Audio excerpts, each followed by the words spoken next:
شهر رمضان الذي أنزل فيه القرآن هدى للناس وبينات من الهدى والفرقان. الحمد للہ والصلاة والسلام علی رسول اللہ وعلی آلہ وصحبہ ومن والاہ. بسم اللہ الرحمن الرحیم. 20ویں پارے کا خلاصہ. 20ویں پارے کی ابتدا میں قدرت اور وحدانیت کے 5 دلائل اور براہین ذکر کیے گئے ہیں اور 5 استفہامیہ یعنی سوالیہ انداز میں مذکور ہیں. پہلی دلیل، کیا وہ اللہ جس نے آسمانوں اور زمینوں کو پیدا کیا ہے اور آسمان سے بارش برسا کر خوبصورت اور تازہ باغات لہلہائے ہیں، وہ بہتر ہے یا جنہیں یہ شریک ٹھہراتے ہیں وہ بہتر ہیں؟ دوسری دلیل، وہ محسن حقیقی جس نے انسان کے لیے زمین کو باعث قرار بنایا ہے، اس کے سینے میں نہریں جاری کی ہیں، اس کی پشت پر بھاری پہاڑ رکھ دیے ہیں اور میٹھے و کھارے پانی کو خلط ملط ہونے سے بچانے کے لیے ان کے درمیان رکاوٹیں کھڑی کر دی ہیں. کیا اس محسن اور قادر کی ذات کو بتوں کی مثل ٹھہرانا کسی صورت بھی قرین انصاف ہے؟ تیسری دلیل، مجبوری، مظلومیت، بیماری اور تکلیف کے وقت کس کو پکارا جاتا ہے، رب العالمین کو یا بے جان اصنام کو؟ چوتھی دلیل، بر و بحر کی تاریکیوں میں راستہ کون دکھاتا ہے، بارش برسنے سے پہلے ٹھنڈی ہوائیں کون چلاتا ہے، رب کریم یا ہاتھوں سے گھڑی ہوئی مورتیاں؟ پانچویں دلیل، انسان کو ابتدا میں کس نے پیدا کیا تھا اور دوبارہ کون پیدا کرے گا، رب العالمین کے سوا کون ہے جس کا نام تم پیش کر سکو؟ قرآن کریم کا عمومی اسلوب یہی ہے کہ وہ اللہ تعالیٰ کی الوہیت اور وحدانیت پر کائناتی مناظر اور نفس انسانی کے حقائق سے استدلال کرتا ہے. یوں وہ پوری کائنات کو بحث و مناظر کا میدان بنا دیتا ہے، یہاں تک کہ مخالف بھی یہ تسلیم کرنے پر مجبور ہو جاتا ہے کہ اللہ کے سوا کوئی نہیں ہے جو یہ سارے کام کر سکے. عقیدہ توحید کے بعد دوسرا بنیادی مسئلہ جو مشرکین کے سمجھ میں نہیں آتا تھا وہ دوسری زندگی کا مسئلہ تھا. وہ کہتے تھے کہ یہ کیسے ممکن ہے جب ہم اور ہمارے آبا مٹی ہو جائیں گے تو ہمیں دوبارہ پیدا کر دیا جائے. ان کے لچر اور کھوکھلے اعتراض کے جواب میں اللہ نے اپنے نبی کو تسلی بھی دی اور مشرکین کو وعید بھی سنائی کہ جو کچھ پہلے مجرموں کے ساتھ ہوا وہ تمہارے ساتھ بھی ہو سکتا ہے. زمین پر چل پھر کر دیکھ لو کہ ان کے ساتھ کیا ہوا. اس کے بعد قیامت کے بعد مناظر بیان کیے گئے ہیں اور بتایا گیا ہے کہ یہ جہاں بس اس وقت تک باقی ہے جب تک سور نہیں پھونک دیا جاتا ہے. حضرت اسرافیل علیہ السلام پہلی بار سور پھونکیں گے تو ارض و سما کی ساری مخلوق پر خوف اور ہیبت طاری ہو جائے گی. دوسری بار سور پھونکیں گے تو کائنات کی ہر چیز کو موت آ جائے گی. جب تیسری بار سور پھونکیں گے تو سب قبروں سے زندہ اٹھ کھڑے ہوں گے. جیسے اس سورت کی ابتدا عظمت قرآن کے بیان سے ہوئی تھی، یوں ہی اس کے اختتام پر بتایا جا رہا ہے کہ انسان کی سعادت یہ ہے کہ وہ اس کتاب مقدس کی تعلیمات کو مضبوطی سے تھام لے. سورۃ القصص. سورہ قصص مکی ہے. اس میں 88 آیات اور 9 رکوع ہیں. اس سورت کا زیادہ تر حصہ فرعون کے ساتھ حضرت موسیٰ علیہ السلام کو جو معاملہ پیش آیا اس کے بیان پر مشتمل ہے. اس سورت کی ابتدا حروف مقطعات میں سے طا سین میم کے ساتھ ہوئی ہے اور ان حروف کے متصل بعد قرآن کریم کی حقانیت کا بیان ہے. اس کے بعد حضرت موسیٰ علیہ السلام کے قصے کا آغاز ہو جاتا ہے. سورہ قصص بتاتی ہے کہ فرعون مصر میں بڑا بن بیٹھا تھا. تکبر، جور و جفا میں حد سے بڑھ گیا تھا. اس نے آج کے سامراج اور استعمار کی طرح مصروانوں کو مختلف گروہوں اور طبقات میں تقسیم کر رکھا تھا تاکہ اس کے اقتدار کو عوام کی منظم اجتماعی طاقت سے کوئی خطرہ لاحق نہ ہو. بنی اسرائیل جو مصر کی بہت بڑی اقلیت بن چکے تھے اس کے ظلم و ستم کا خصوصی ہدف تھے. پھر اللہ نے کمزوروں کو اٹھانے اور زیر دستوں کو بالادست کرنے کا ارادہ کر لیا. انہی حالات میں حضرت موسیٰ علیہ السلام کی ولادت ہوئی. آپ کی والدہ پریشان ہو گئی کیونکہ وہ جانتی تھیں کہ فرعون کے کارندوں کو اگر خبر ہو گئی تو وہ نومولود بچے کو زندہ نہیں چھوڑیں گے. حکیم و خبیر رب نے ان کی رہنمائی کی. انہوں نے صندوق بنایا، اس میں اپنے لخت جگر کو لٹا کر نیل کی نہروں کے حوالے کر دیا. پانی کے دوش پر تیرتے ہوئے صندوق کو فرعون کی خادماؤں میں سے ایک نے اٹھا کر اس کی اہلیہ حضرت آسیہ کی گود میں لا ڈالا. فرعون اس معصوم بچے کو بھی ذبح کرنا چاہتا تھا لیکن رب العالمین کا فیصلہ کچھ اور تھا، اور یقیناً ہوتا وہی ہے جو رب کا فیصلہ ہوتا ہے۔ انسان کی تدبیریں، سازشیں، منصوبے اور پروگرام دھرے کے دھرے رہ جاتے ہیں۔ آسیہ نے کچھ اس انداز سے بات کی کہ اس شخص کا دل بھی پسیج گیا جس کے سینے میں لگتا تھا کہ دل نہیں پتھر کا ٹکڑا ہے۔ ادھر فرط غم کی وجہ سے بچے کی والدہ کا یہ حال ہو گیا کہ کسی پر سکون و قرار نہیں۔ تصور میں صندوق کو فرعونیوں کے ہاتھ لگتے اور بچے کے گلے سے خون کا فوارہ پھوٹتے دیکھتی ہیں، لیکن رحیم و کریم اللہ نے اس کے اڑتے ہوئے دل کو قرار عطا فرمایا اور وعدہ کیا کہ بچے کو تمہاری ہی گود میں واپس لوٹا دیا جائے گا۔ یہ معجزہ کیسے ظاہر ہوگا، یہ ناممکن کیسے ممکن بنے گا، یہ سوچنا تمہارا کام نہیں، ہمارا کام ہے۔ بھوکے بچے کو کئی دائیوں نے دودھ پلانے کی کوشش کی، لیکن وہ کسی کا بھی دودھ پینے پر راضی نہ ہوا۔ آپ کی بہن اجنبی بن کر یہ منظر دیکھ رہی تھی۔ اسی کے مشورے پر بے قرار ماں کو بلایا گیا اور بطور دایا کے بچے کو اسی کی گود میں ڈال دیا گیا جو گود اس کے لیے تڑپ رہی تھی۔ فرعون نے اپنے خیال میں ایسا انتظام کیا تھا کہ کوئی اسرائیلی بچہ اپنی ماں کا دودھ بھی نہ پی سکے، اس سے پہلے ہی اسے تہتیک کر دیا جائے، اور اللہ کا فیصلہ یہ تھا کہ وہ بچہ جسے اپنے وقت کے سب سے بڑے ظالم کے اقتدار کے لیے خطرہ بننا تھا، اس کی پرورش اسی اقتدار کے زیر سایہ اور صاحب اقتدار کے نان نفقے سے ہو۔ پھر وہی ہو کر رہا جو سچے رب کا فیصلہ تھا۔ خدائی کے جھوٹے دعوے دار کی تدبیریں ناکام ہو کر رہیں۔ حضرت موسیٰ علیہ السلام نے جوانی کی حدود میں قدم رکھا تو آپ کے ہاتھوں قبطی کا خون ہو۔ ایک مرد وفا کے مشورے پر آپ مصر سے نکل گئے اور مدین کی راہ لی۔ یہاں نہ جان، نہ پہچان، نہ ٹھکانہ، نہ ذریعہ معاش۔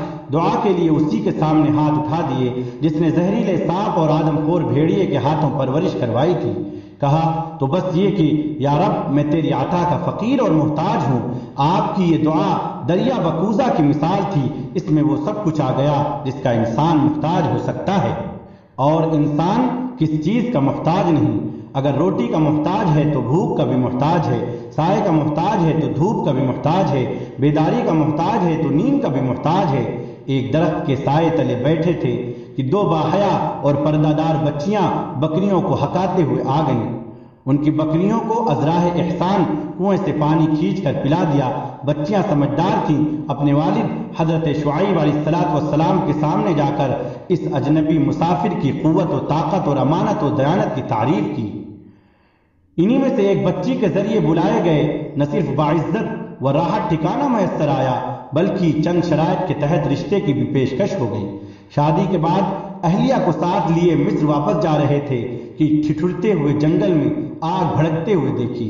آگ لینے کے لیے آگے بڑھے تو نبوت سے نواز دیے گئے۔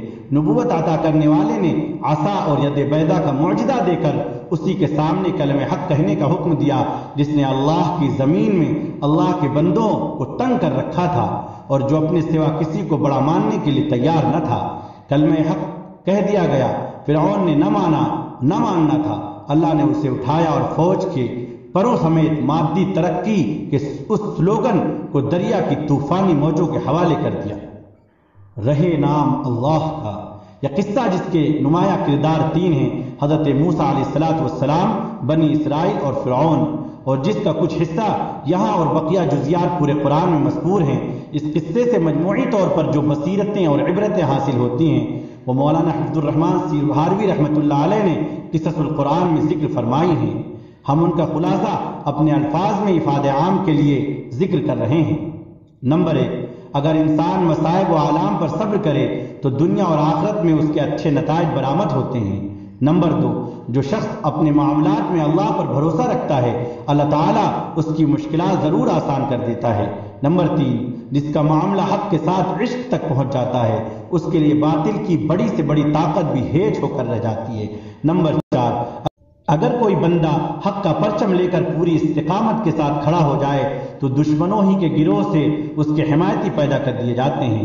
نمبر 5، جس کے دل میں ایمان پیوست ہو جاتا ہے وہ ایمان کی خاطر سب کچھ یہاں تک کہ نقد جاں بھی لٹانے کے لیے تیار ہو جاتا ہے۔ نمبر 6، غلامی کا سب سے بڑا اثر یہ ہوتا ہے کہ ہمت اور عزم کی روح سے انسان محروم ہو جاتا ہے۔ اسی لیے بنی اسرائیل نے ارض مقدس میں داخل ہونے سے انکار کر دیا تھا۔ نمبر 7، وراثت زمین اسی قوم کا حق ہے جو میدان جد و جہد میں ثابت قدم رہتی ہے۔ نمبر 8، باطل کی طاقت کتنی ہی زبردست کیوں نہ ہو بالآخر اس کو نامرادی کا منہ دیکھنا پڑے گا۔ نمبر 9، اللہ کی عادت یہ ہے کہ جن قوموں کو ذلیل اور حقیر سمجھا جاتا ہے ایک دن آتا ہے کہ اللہ انہی کو زمین کا وارث بنا دیتا ہے۔ نمبر 10، جو شخص یا جماعت جان بوجھ کر قبول حق سے سرکشی کرے اللہ تعالیٰ اس سے قبول حق کی استعداد چھین لیتا ہے۔ فرعون اور اس کے حواریوں کے ساتھ یہی ہوا۔ یہ بہت بڑی گمراہی ہے کہ انسان کو حق کی اتباع کی بدولت کامیابی حاصل ہو جائے تو وہ خود ہی حق سے روگردانی شروع کر دے۔ بنی اسرائیل نے یہی کچھ کیا۔ نمبر 12، ایک بہت بڑی دلالت یہ ہے کہ انسان حق کی اتباع کے بجائے حق کو اپنی خواہشات کے تابع کرنا شروع کر دے۔ یوم السبت میں شکار کی ممانعت کے باوجود اسرائیلی حیلے بازی کرتے رہے۔ نمبر 13، کوئی حق کو قبول کرے یا نہ کرے داعی کا فرض ہے کہ وہ فرید دعوت ادا کرتا رہے۔ بعد اہل حق سبت کی بے حرمتی سے آخر وقت تک منع کرتے رہے۔ نمبر 14، ظالم حکمران قوم کی بدعملیوں کے نتیجے میں اس پر مسلط کیے جاتے ہیں۔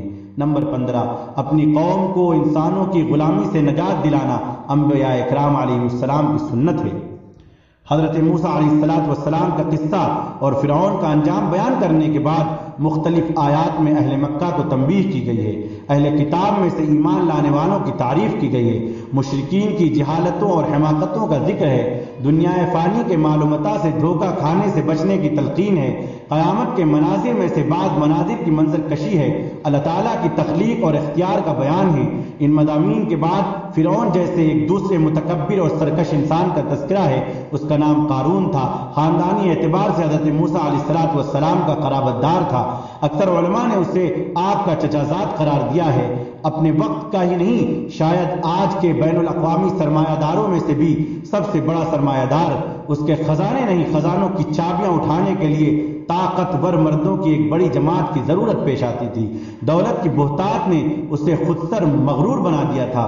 حضرت موسیٰ علیہ السلام نے اسے سمجھایا کہ مال و دولت پر مت اتراؤ، اللہ اترانے والوں کو پسند نہیں فرماتا ہے۔ اللہ نے جو کچھ دیا ہے اس سے اللہ کی رضا حاصل کرنے کے لیے خرچ کرو۔ جیسے اللہ نے تمہارے ساتھ احسان کیا ہے اسی طرح تم بھی اللہ کے بندوں کے ساتھ احسان کرو۔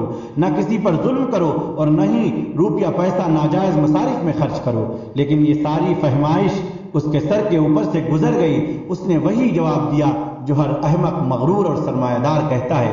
اس نے کہا مجھے یہ مال میری دانش کے زور پر ملا ہے۔ جب دنیا میں ڈوبے ہوئے لوگ جب قارون کی شان و شوکت دیکھتے تھے تو ان کے منہ میں پانی آ جاتا تھا اور وہ اسی جیسا بننے کی تمنا کرتے تھے، لیکن پھر ہوا یوں کہ اللہ نے اسے اس کے گھر سمیت زمین میں دھسا دیا۔ عذاب الہی کی زندہ گرفت نے دنیا پرستوں کی آنکھیں کھول دی اور انہوں نے اعتراف کیا کہ اگر اللہ ہم پر احسان نہ کرتا تو ہمیں بھی دھسا دیتا۔ قارون کے واقعے کے اختتام پر قرآن کی ایک ایسی نصیحت ہے جو ہر مسلمان کو اپنے پلے باندھ لینی چاہیے۔ ارشاد ہوتا ہے آخرت کا گھر ہم نے ان لوگوں کے لیے تیار کر رکھا ہے جو ملک میں بڑا بننے اور فساد کا ارادہ نہیں رکھتے، اور انجام تو پرہیزگاروں ہی کا ہے۔ آج بڑا بننے کی بیماری عوام نہیں بلکہ خواص میں بھی عام ہو چکی ہے۔ جو لوگ اس بیماری میں مبتلا ہیں انہیں یہ آیت ہر وقت سامنے رکھنی چاہیے۔ اس سورت کی آخری آیت میں ہے اللہ تعالیٰ کے سوا ہر چیز فنا ہونے والی ہے، اسی کا حکم ہے اور اسی کی طرف تم کو لوٹ کر جانا ہے۔ فرعون جیسے بادشاہ اور قارون جیسے سرمایہ دار کا عبرتناک انجام اس دعوے کی دلیل ہے کہ اللہ کے سوا ہر چیز فنا ہونے والی ہے۔ سورۃ العنکبوت، سورہ عنکبوت مکی ہے۔ اس میں 69 آیات اور 7 رکوع ہیں۔ اس سورت کے مضامین بھی دوسری مکی صورتوں میں سے ہیں۔ اس سورت کا موضوع سنت ابتلاء، یعنی اس زندگی میں ابتلائیں اور آزمائشیں ضرور آتی ہیں۔ مکی زندگی میں مسلمان کو طرح طرح کے مظالم اور مصائب کا سامنا کرنا پڑا۔